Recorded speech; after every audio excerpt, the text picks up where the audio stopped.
好，欢迎您回到新闻大白话的节目现场，我是钱子，介绍这1个小时的来宾。首先是国际政治专家赖岳强老师，主持人好，观众朋友大家好，以及资深媒体人谢寒冰，主持人好，大家好。另外是退役少将厉正杰将军。钱子好，各位观众大家好。好，观众朋友，我们来看看中美各自降了115%的关税之后，你看到现在好多人在囤货啊。来看看中国大陆的百度热搜，第1名叫做中汽电话被美国的客户打爆，重点来了，一船难求，大家都要等啊，希望在这90天、这3个月之内啊，赶紧囤货哦。所以你看到珠三角哦，在广东哦，它的工厂啊已经开始动了，本来都 hold 住嘛，现在开始动了，大家抢啊，抓紧这一段时间呐，赶快赶订单。出货，然后呢，夺分争秒哦，争分夺秒，在可能重新上调关税之前，赶快把商品运到目的地，因为大家不知道啊，这3个月之后是不是川普又变了？所以赶紧，这算是一个机会之窗，赶紧下订单，赶紧做出来，赶紧把它运到美国去哦。所以美国线的仓位现在秒空，中国的海运、港口股暴涨，包括中国 A 股的海运股跟港口类股集体爆发，锦江航运、厦门港务、重庆港、北部港湾等等，涨幅都超过5%哦。我们看到美对中国大陆的关税回到起点，所以中国大陆的供应商说，我们学到教训了，未来不会押宝美国单一市场，我们要分散风险，谁晓得到时候又发生什么样的事情？那我们再来看看，包括现在呢，看起来是紧张关系降温了哦。现在目前看起来，习近平啊，这个是不是有可能跟川普2个人通电话呢？我们看到川普在空军1号上面接受福斯新闻的访问的时候说，这个习近平可以预见自己跟习近平就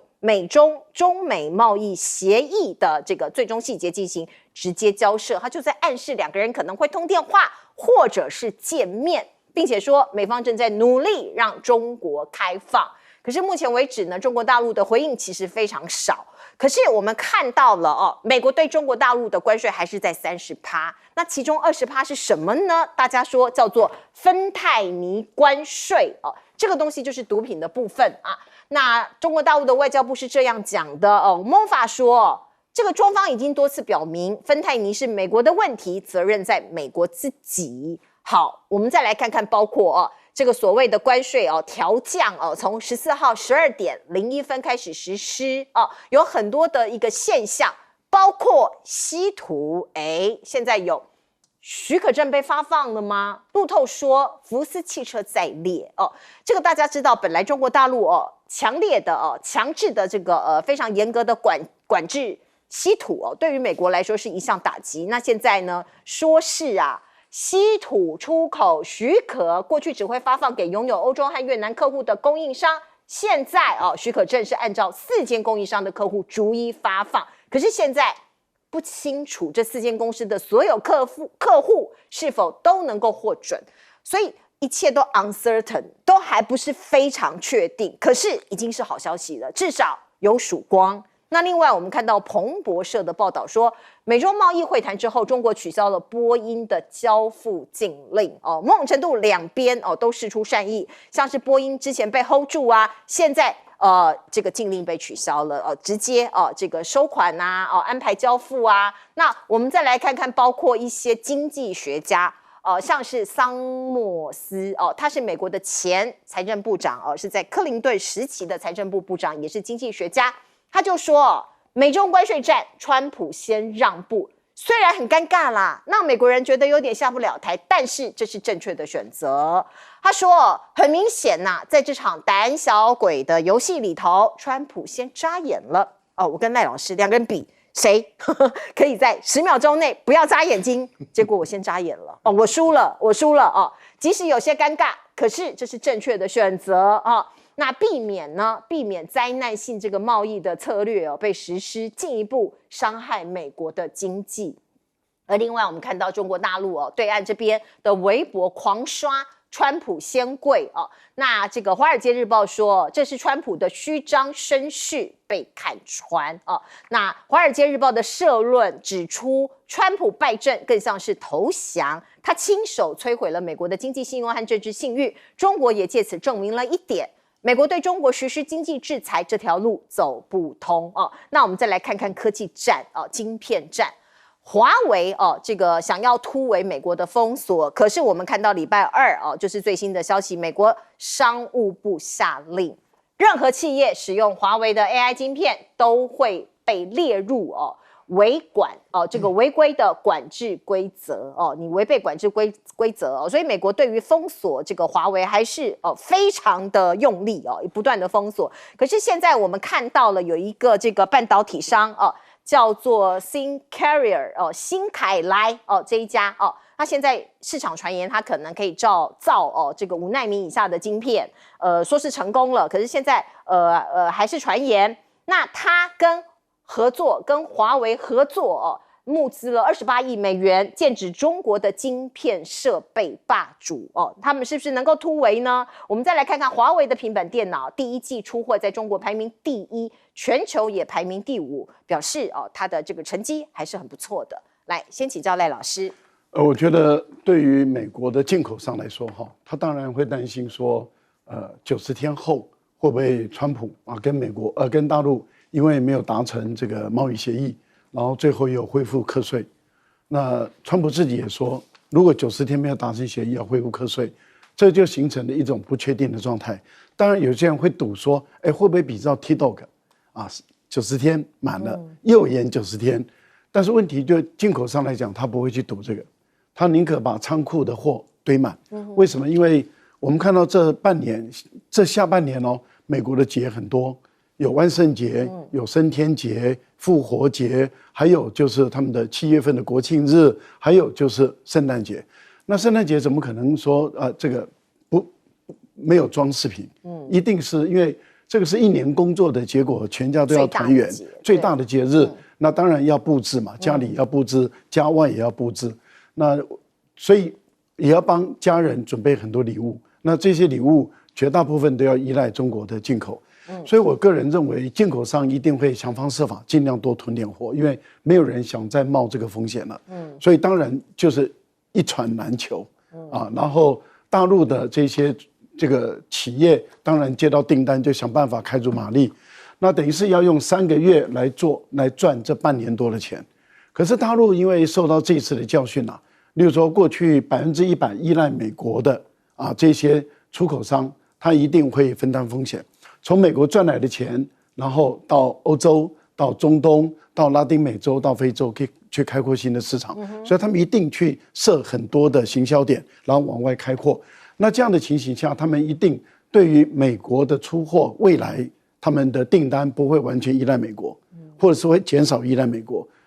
川普如果要在90天要谈判，他的筹码就只会越来越少，而不会越来越多。为什么？因为大陆很多的企业，他开始分摊了以后，当他拿到外面的订单，例如说亚洲多拿的订单，中东多拿的订单，他对美国的依赖就开始在减少，份额也在减少。那别的地方在增大的时候，对这些企业来讲，他越有底气了。如果你今天完全脱钩，他也不怕。那这样的情形，川普哪里还有筹码？所以我估计未来这90天，川普跟大陆谈判，他只会越来越少筹码，而不会越来越多。这个谈判对于川普来说将会非常的艰难这已经可以判断得到的问题。稀土这个部分，大陆加紧管制咯，而不是松降，不是。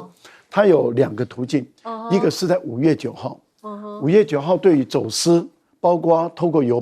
邮件，所以他现在已经通知很多，像无人机不能整机出口。然后只要你的这些东西包括废件，如果含有重稀土的，那都必须要查明清楚。所以他现在在5月9号的时候，各部会在深圳开会，怎么样去杜绝，不管从船、从飞机、从邮包从海关，还有从边界里面走私出去的，都在杜绝。到5月12号的时候，就是他们中美协议完成的时候的第2天，他们在湖南的长沙把7个省，就是专门做稀土的7个省的负责人都找来，在跨部会，大大家讨论把这个稀土的管制再加紧。加紧的过程里面，我们看到了，他们就等于是说，你要透过走私、透过邮寄、透过各种混充出去的可能性，把它降到最低。而且现在要用刑法来克责，就是说，不但你一旦被查到以后，你的所有的财产被冻结，而且是永久冻结。第二个，涉案人要课予刑罚，要移送法办。那这样的话，就有效的会吓阻了。最后才开始发许可证，是。可是你看到目前为止没有发给美国许可证。OK， 福斯是德国的，Volkswagen 嘛，Volkswagen， 不是福特 ，OK， 不是福特，所以它是更严谨的在管制，没有它的永磁土，你的发动机，了解，你的车子的发动机就开动不了，明白？因为它都是要用这个电池嘛。谢谢赖老师给我们深入的解说。来，接下来请教彬哥。其实我看美国媒体这2天也在传一些这个非常戏剧性的东西，比如说彭博社就在讲说，为什么能够这样急转直下立刻谈成，是因为贝森特他现场就是把那个盐拿起来这样撒了一下，说那一点点就可以让我们在座所有人全部都被毒死，然后再抓更大一把之后就啪一下，全瑞士人都会被毒死，然后说现场中方代表全部都被他震慑住了，所以就签了。我觉得彭博社的人是不是好莱坞电影看太多了？怎么可能会有这种事情呢？谈判双方一定都是把自己的所有利弊得失全部都考虑进去，然后你也是有一个底线在，怎么可能哇？突然之间因为对方一个很厉害的表演你就放弃了？哪有这种事情？真的，我真的觉得有时候彭博社也在胡说八道。那实际上很明显的，贝森特会从美国跑去跟日内瓦去跟何立峰谈，其实就是美国一开始就准备要让，实际上川普还没有开始谈，川普就自动直接从145降到80%，然后结果现在又降到30%，接下来我认为可能还会降，因为他知道他盯在那边受伤大了，不是中国大陆，而是他自己，所以他必须要降，这是美国站在自己的利益出发点去降，而不是单纯对中国大陆让步而已，所以我觉得谈判如果把它这么儿戏化，我也是觉得蛮好笑。那当然，你看这2天川普一直在干什么？他在吹捧中国大陆，他讲中国大陆多好多棒，然后你看连那个什么和平统一都讲出来，对不对？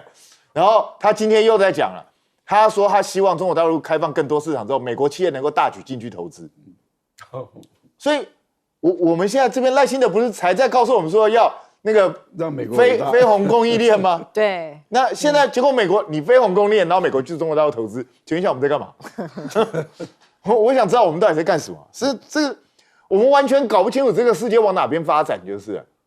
这是非常严重的事情。我觉得赖清德的整个幕僚团应该全部抓起来打屁股，还是你们幕僚都跟他讲赖清德死都不愿意相信？这当然也是另外一种可能。所以赶快看清楚局势吧。像稀土这个东西，我也赞成赖老师的见解。我认为大陆不可能这么快就放，是因为现在只是暂缓90天呢，还没有整个东西敲定哎，我怎么可能这个时候放？我一放你美国黄了怎么办？对，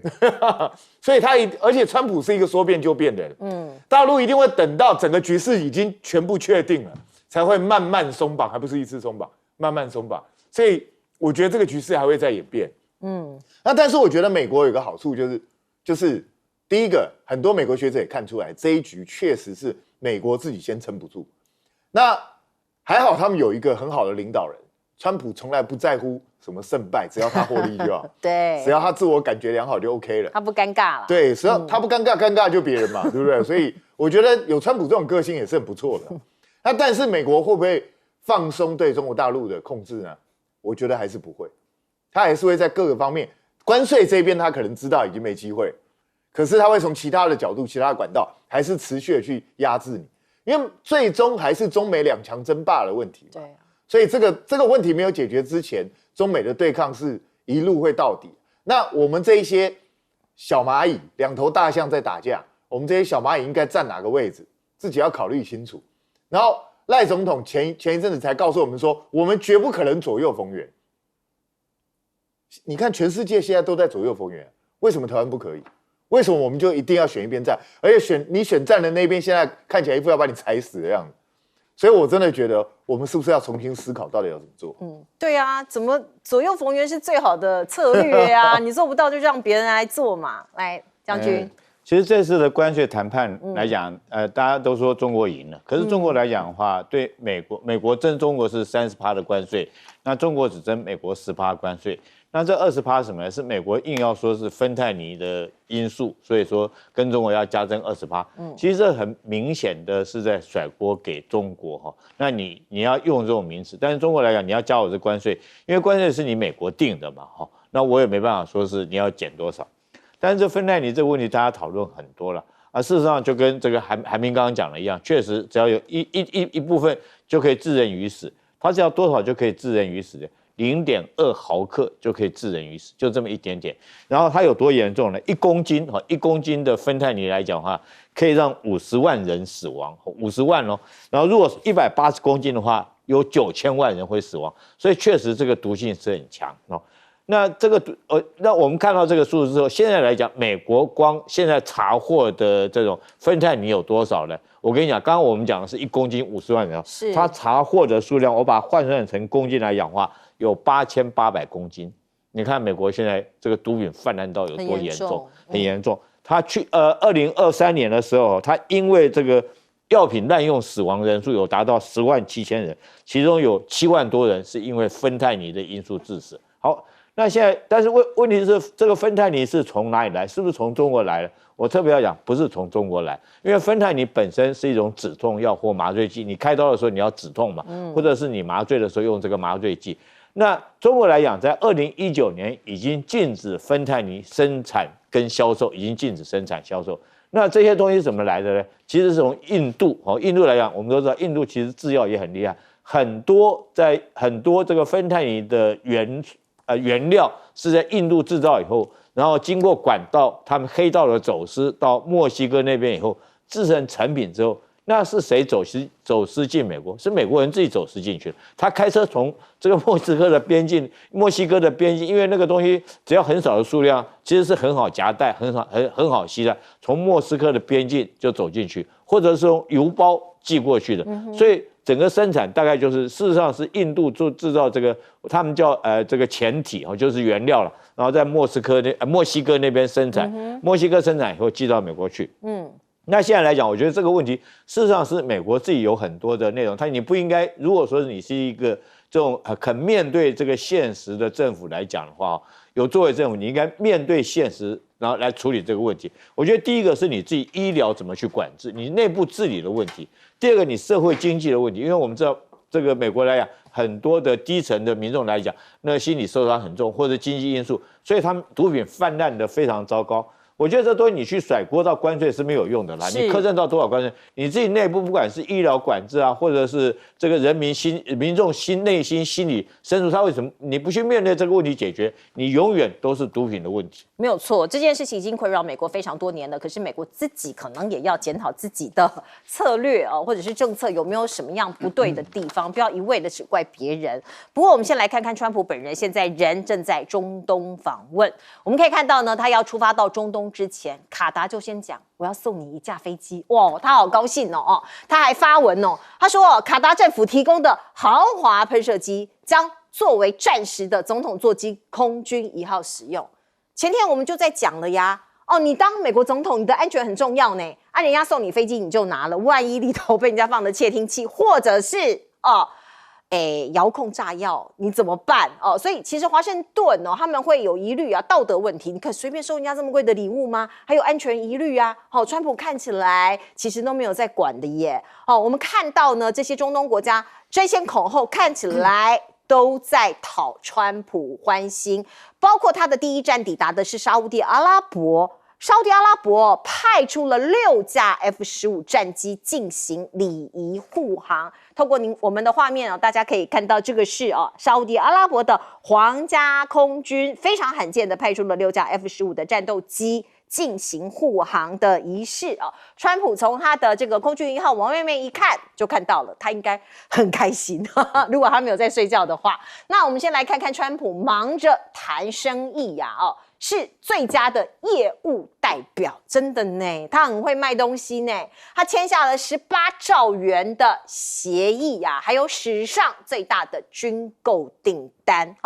光是沙烏地阿拉伯这一个国家，它就拿下了总额高达6000亿美元，约合新台币18.27兆元的贸易协议。其中大家关心的军售订单达到了4.32兆台币，这么多这是史上最大的国防军售订单。而另外我们看到过去因为中东地区啊，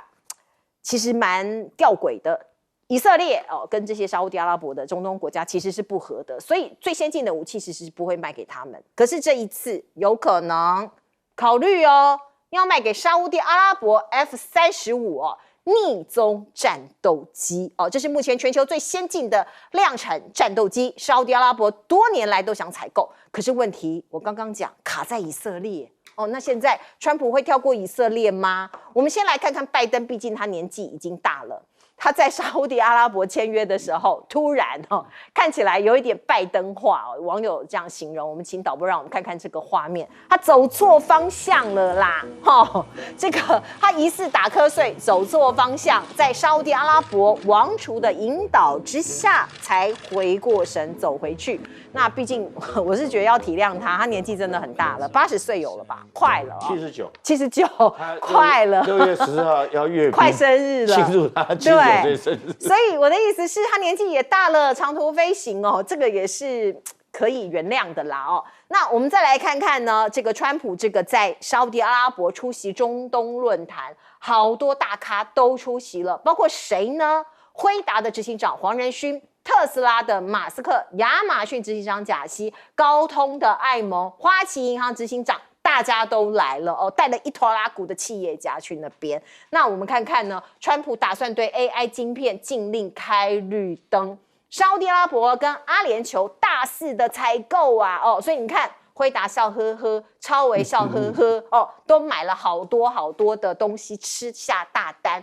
我们再来看看美国的中东政策是不是有改变？除了我刚刚讲的以色列之外这一次他也跳过以色列，还有叙利亚，在这个阿塞德倒台之后这个强人倒台之后我们看到川普说了，他宣布美国将解除对叙利亚的制裁。这个国家其实蛮苦难的，人民逃的逃，流亡的流亡，死的死，伤的伤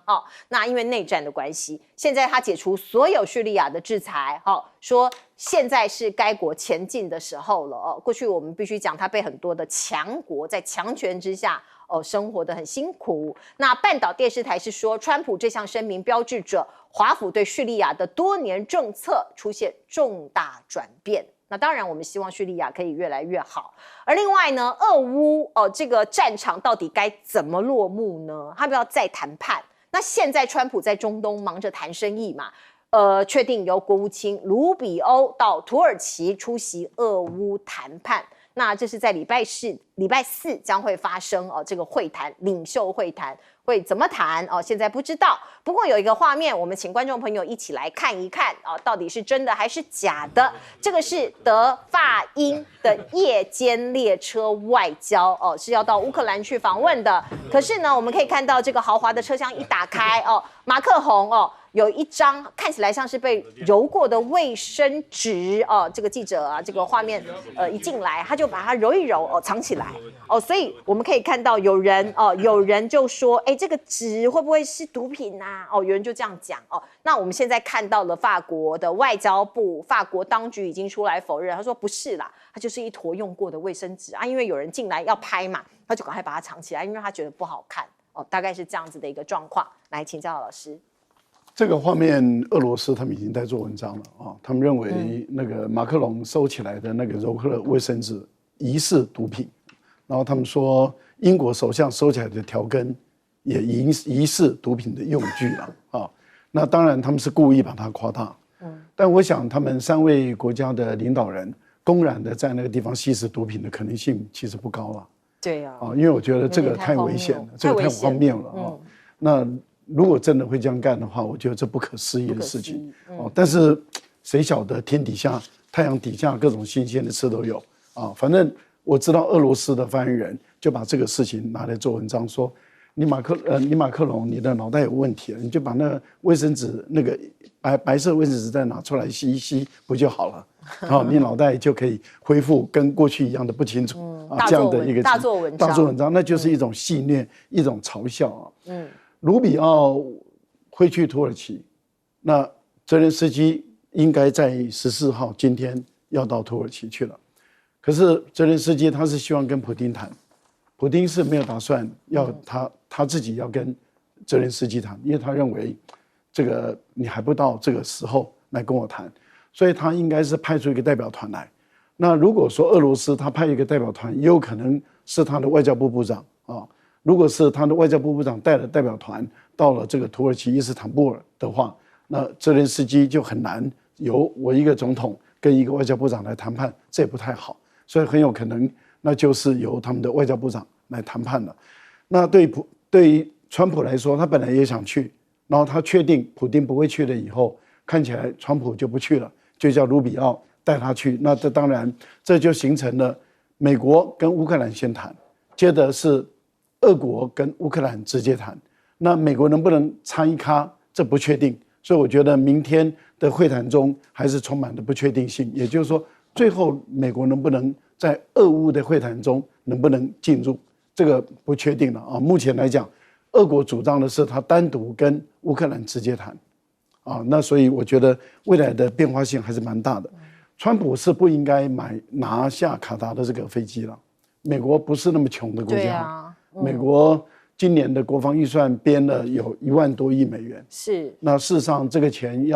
你说你要拿出几个亿要来换一下你的空军1号，我想这个没有什么负担了。但是你去收人家的礼物，而且川普他想的不是他这3年用这架飞机，是3年后卸任了，把这架飞机转到他的图书馆，然后由他来使用，这个就超过了，这等于是公然变相的收受贿赂4亿美元呢。对，这个不太好啊，这个是真的是会让全世界都惊讶，都觉得美国的总统怎么可以公然收贿啊？一般来讲，礼物就是纪念性质，不能够具有这么高价值的东西。不过我觉得白宫吹嘘了啦，川普吹嘘他拿下这个沙特的6000亿的订单，没有，因为白宫公布的就2830亿。那所以大家算来算去以后就说没有啊，没有6000亿啊，就2830亿啊，而且里面有很多项是拜登时期这个就已经在谈的事情了。另外1000多亿是要买军备，没错。现在就是因为川普跟以色列的那条湖搞翻了，他们两个很不合。那很不合的情形下，他如果一口气卖给这个沙特 F-35的话，这个沙特的武力对付以色列，那就是具有这个针对性的了。那我想要看最后能不能成交。是，彬哥，我觉得美国总统公然接受外国贿赂不会有问题吧？对啊，好扯哦。美国不是很多政治人物，你拿了外国什么东西都要被调查的吗？是啊。那这么大的一颗，你美国的司法单位不会当作没看见吧？这个是非常明显的贿赂啊，公然贿赂啊。所以我觉得这在搞什么？而且我觉得美国安全局怎么会让川普上飞机？不可能啦。因为川普要去的每个地方都要安检人员全部检查过一遍，才可以进去。那哪有这种总统说我要搭这台飞机，我们就去搭了？你怎么知道上面有没有窃听器？怎么知道上面有没有其他的相关的机关？正常你要，就算这台飞机川普真的要收，安全人员应该要把整台机器整个拆下来，每个零件都要看。通常是这样的，对，就是这样的，不然你怎么知道它里头装了什么？没错。所以，万一俄罗斯在里头装了个追踪器，你们麻烦大。那或者一个晶片放进去，你也查不到啊。所以我觉得这听起来非常不可思议啊！我不晓得川普到底搞不搞得清楚状况，难怪他的内阁阁员没有一个有最基本的安全的概念，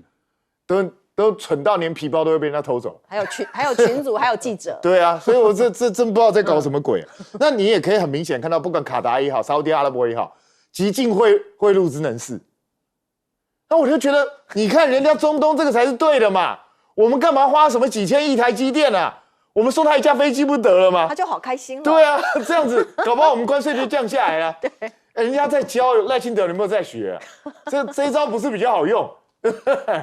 然后你看，川普还自动帮人家加码，人家说2800亿，你就直接6000亿。川普已经不止一次这样了，台积电明明说1000亿，他现在已经变3500亿了，随便他喊，怎么算的？他高兴就好。但是如果川普真的卖沙特阿拉伯 F-35的话，中东事情就大条，以色列绝对不会做事这件事情发生，因为这是非常严重的事情。因为你要知道，以色列国土那么小，如果他周边的这些阿拉伯国家有可以跟他匹敌的武器，他麻烦大。对。所以我觉得以色列一定会动用他所有在美国内部的关系去阻止这件事情，这个他不太容易让它发生。然后，川普毕竟也快80岁了，他真的年纪也不轻了。我讲实在话，我其实很佩服他。对啊，一个快80岁的人，美国总统每天要忙多少事情啊？是。然后这样到处奔波，能够打个盹或迷失一下方向，我真的觉得还好，不要再苛责他。真的还好啦，我觉得他真的已经算是这个身体很强健的。对。我觉得这个俄罗斯要跟乌克兰在这个土耳其和谈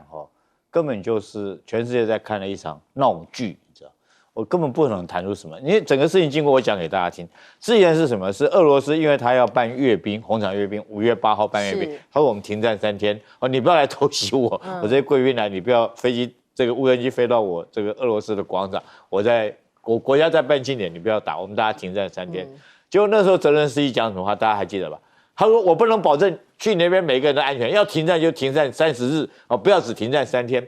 这个时候有4个国家听到了，一个是波兰，一个英国，一个德国，还有一个法国这4个国家元首就因为他们实在是支援不下去，也看得出来乌克兰快撑不住了。他说：“我们来和谈30天好了，我们停战30天。”这个4个国家元首也附和泽伦斯基讲要停战30天。这是在几月几号？5月8号的事情你怎么可能5月15号就开始谈判了嘞？那这个战争打了3年，你说1个礼拜就可以决定这个停战的条件，怎么可能嘛？好，这4个国家一喊，你知道这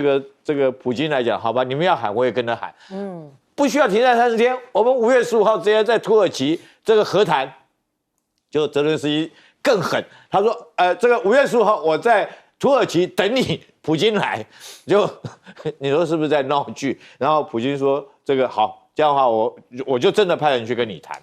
但是这时候小泽就讲说，又开一个条件，讲的是什么？就是你普京要亲自来，我才跟你谈，你不然你普京不来我不谈，你派个代表来我不谈。大家想想看，这时候普京怎么去？他怎么可能亲自去跟你谈嘛？然后打了3年的仗。你说这么多的国家，包括北约、包括美国、包括俄罗斯，都卷进在里面，怎么可能1个礼拜双方就可以谈出一个结果出来？所以我觉得这根本就是看这些国家的一场闹剧根本就不可能谈出什么。另外来讲，我觉得一个最严重的，因为我每天都在关心俄乌的战况进展。俄罗斯现在在干嘛？是在大举进攻，红军村快要打下来，已经大突破了。所以泽伦斯基，俄罗斯可能是美国，包括到这个北约这个国家都看出来，其实乌克兰撑不了多久了。好，我们看到呢，川普人在这个沙特阿拉伯嘛，在中东嘛，他又不断的放话，透过他自己的 social media 他说1个月前各家公司对我不满意，但随着市场上涨，他们态度改变了，市场上涨真的是没妙，它还会继续涨，涨得更高，他又在对股市喊话了。所以呢，媒体就说他是川头顾你当一个美国总统，你到处在放话，你这样不是在影响市场吗？真的是很难想象啊。不过呢，他对联准会主席可是毫不客气他不断的说你在搞什么，赶快降息呀！那联准会其实蛮冷静的他说风暴还在路上，你叫我降，不可能。因为你现在没有看到风，没有看到雨，可是风暴还在路上我们看到，包括《华尔街日报》的记者就讲在关税推升通膨的麻烦还没有在最新公布的 CPI 数据中显现，你还没显现出来呀。所以对联准会而言它必须要预估一下这个天气，就像天气预报一样他还得观望啊，不是像你川普说风是风，说雨是雨。而另外呢，民调的的确确最近川普有稍稍的回升，这可能也是他的底气，他觉得我做得很棒啊。你看支持率弹回44%，美国人的经济信心也升温，这是路透社做的公布的民调他的这个支持率有一点点回升啦这个上个月是42%，现在回到44%，小升2%。那对于他的经济管理的支持度也从36%上升到39%，回升了3%可是大家还是对经济衰退的担忧非常的大。过去上个月有76%的民众认为美国的经济可能会衰退，有76%的人觉得会。现在呢有点下降大概有69%的人担心会有经济衰退，有下降，可是还是很高那我们看到呢，对于股市下跌的比例也从67%减到60%现在感觉上有一点点回升，所以川普现在又得意洋洋了。不过我们再来看看这个《华尔街日报》的报道是这样讲。川普关税他态度前后不一那重点在哪里呢？因为美国民众难以忍受脱钩的代价，这个在我们新闻大白话已经讲了很久，好几个礼拜以来都是这样子的一个论调。因为它国内通膨的话，或者是你物价高的话，美国人承受脱钩的痛苦是有限的呀。货架没了 ，Christmas 没有东西可以买了，或者是你要花上数倍的价值去买，那美国人他没有办法承受所以这个是我们之前就预见了我们也预言了这样的结果。而另外呢，中国寄到美国的小额包裹关税再调降这个是讲的是这些电商，像是拼多多、美国版的 Temu 还有 Shein 这些这个物美价廉的一些网站这个电商那现在受惠了。譬如说他在美国买了一些化妆品这些像女生会买一些什么，妇女会买一些家电厨具好了，厨具用品本来它关税是达到120%，现在降到54%如果符合条件的话，最后会降到30%。所以像是这些网站这些电商都受惠。而另外呢，川普冻结补助它是要挟希望这些州来这个配合联邦的移民执法。可是有很多州超过20州，他们不服，他们提诉讼要联合起诉川普政府这个移民政策，因为要强制把这些移民给遣送走。他们认为联邦政府剥夺美国国会对于联邦预算的决定权，属于违宪你不给我钱这是违宪的。而另外呢，川普热迎59名南非白人难民入境，惹意你大规模驱逐没有这个证件没有申请的移民的同时，却欢迎首批南非白人的难民入境这个东西就是你就是双标嘛所以在这个美国国内也引起了一些整个的一个反弹那南非政府有发声明说，美国关于阿非利卡人遭到迫害的指控完全是错误的，事实是他们是全南非最富有最成功的族群之一。会不会是因为他们太有钱，所以川普说OK 你可以来来赖老师。我觉得川普的民调虽然有回升，不要忘了还是在44还是有1半以上的人不支持川普我觉得这一点还是要脑袋清醒的看到。那即使说对于经济衰退也有点乐观，但是还是有67%的人他认为69%的人还是认为美国的经济还是会继续衰退。对69是很高的数字也就是说绝大部分的美国人对于经济还是悲观的。对于股市你看还是有60%人认为股市还是会往下降，那这代表什么？还是不看好。为什么？大家会认为经济绝大部分都认为经济会继续衰退，股市还是不看好。虽然有点回升，但是还是绝大多数没有信心。最主要就是川普的反复无常，而且川普的关税是暂时的，他对欧洲所有的国家除了中国以外是在7月9号到期。那在中国大陆是8月到期嘛，所以因为中国大陆是谈完了以后，在5月12号开始生效的时候是90天，但是对其他的国家是4月9号一直到7月9号，所以时间是越来越压迫了。那如果跟其他的所有的国家没有达成协议的话，那这个对等关税是不是要按照它原来所列表的来课？这个时候又是一个关税大战了。那现在印度已经摆明了，我就是跟你干到底了。日本也开始转强硬了，欧洲也比以前更加的强硬。那几个大的经济体都开始要转对美国强硬。现在最苦主就是英国嘛，大家都认为说，你英国干嘛跪地求饶成这个样子？你本来想做范例的，那现在其他的国家为什么我要追随英国？你对中国大陆那么好，你对于其他的国家，你对英国那么的刻薄，难道你要对我们也要刻薄？他们要起来跟他对抗。我觉得川普后面的谈判会越来越困难。那大家经济当然一直有不定的因素嘛，这也就是联准会才会说这个坏的情况还没走嘛。你要等到你关税是稳定的，而不是你自己把它当武器可上可下。关税怎么可以当武器？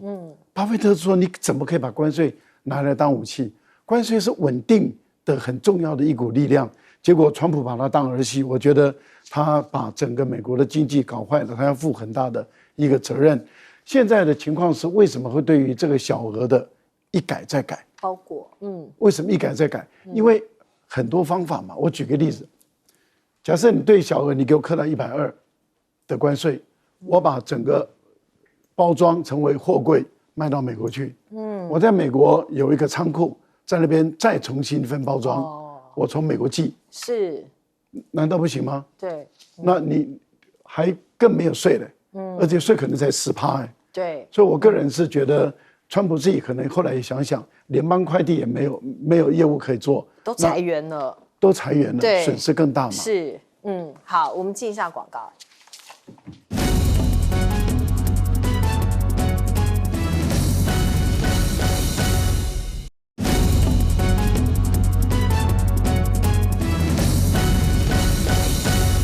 好，美国现在通膨放缓了，可是川普还是跟这个联准会呛下，就你赶快降息啊！来，彬哥，其实我现在越来越觉得，川普在意的根本不像是他在意经济，他一直逼着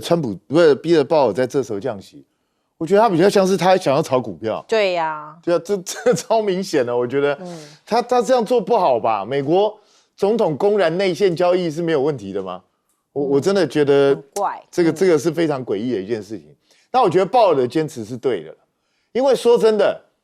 请问一下，现在美国跟全世界关税谈定了吗？根本没有啊。对啊，你连跟中国也只是先缓解90天而已啊，未来会怎么样还不知道所以经济真正的风暴到底会不会来都不知道。而且就算你没有像之前那么夸张的关税，美国如果普遍对全世界增加的是10%的关税，其实也一样会严重影响到经济活动啊。很多产品可能就不像以前那么好卖，很多经济活动可能就开始停滞啊。所以这个对未来都是会产生变数啊。所以我觉得正常人是不会在这时候急于去降息去刺激经济活动。更何况最近因为川普不断的改变政策，他一跟中国大陆谈妥之后，经济已经开始自然被刺激了。所以既然市场已经有自然的动力，你何必要再降息去做这件事情？所以这是很奇怪。那当然现在川普因为看起来很多人会觉得说最近这阵子股市有在涨啊，整个看起来情况好像相对之前好多了。可是其实风暴根本还没过去，现在只是暂时那个我们在台风眼当中，过了台风眼到底会发生什么事根本不知道。所以我觉得还是很风雨飘摇的。很多国家尤其是看到中国大陆现在这种硬挺下来挺住了之后，他一定会跟着采取更强硬的手段。我就看到一个漫画显示，川普不是讲那个 kissing my ass 嘛，然后那个漫画就画川普挺个大屁股，然后就问谁要来亲我的屁股啊？结果你就看他屁股上面全部都是德国、中国、法国、加拿大、欧盟，全部都是他们的脚印，然后只有一个嘴唇，那就是我们台湾。我也有看到。对，那你觉得这样是好事吗？所以我觉得接下来恐怕第2轮战争才刚刚要开始，这个恐怕世界经济的风暴只是在不断的延续而已，而不是已经终止但是川普自己内部的问题其实也还是很多。你看他，我相信他这一任诉讼案绝对比他第一任的时候要多2倍、2到3倍以上，非常多。但是至于说他对南非这个白人呢，我必须讲，那一些人根本不是难民，那一些人每一个人都符合那个川普500万可以买金卡的那一个，那些人搞不好资产都远远超过500万美金啊，哪是什么难民？好，我们进一下广告。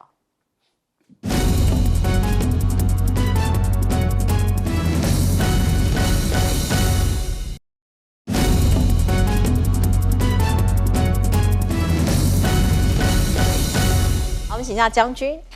川普好，虽然说这次民调回弹一些啊，虽然说我们刚刚看到这个美国有20个州要对他提出司法的这种这个司法的制裁和起诉，但是我觉得川普大家要考虑到，他现在你去了解他这个人啊，其实他已经79岁了哈，他马上要过80岁的生日，因为我按照我们中国人传统是逢九不过的了哈，所以他现在是庆祝80岁的生日。这个时候，我觉得川普他会在意这些民调吗？他根本就不在意民调高低，因为他不会去竞选下一任总统了，他不会去竞选连任了，这任是他最后一任。我觉得他现在就是你看了就对美国来讲，我们现在不管你再怎么研究，不管是关税啦，或者是移民政策啊，或者是司法起诉，或者是他的这个极右派的思想，我觉得只有一件事情，他现在就是很任性，他想要做什么他就做什么，他也不再选举了。那尤其是我们刚刚看到，而且他也不在乎盟友。你看到，不管是对加拿大，或者是对墨西哥，甚至于连他最亲密的战友以色列，他都如此。他这次去，人家送他一架大飞机，他马上就卖 F-35战机给沙烏地阿拉伯，然后他因为这个仗打不下去了，他不怕得罪纳坦雅胡纳坦雅胡，你知道美国现在已经跟这个胡塞已经停战了，你知道他不愿意在这个地方再付出太多的战损，2架飞机掉到海里去喂鱼之后，他就跟胡塞停战了。那现在治纳坦雅胡，你看有多难看？纳坦雅胡国际机场才被导弹打下，然后这个现在来讲，川普去卖沙特 F-35战机，然后跟胡塞那边停战。所以总统来讲，我们必须要讲这个川普这个人你真的他是不可预测，你也不要把他当盟友。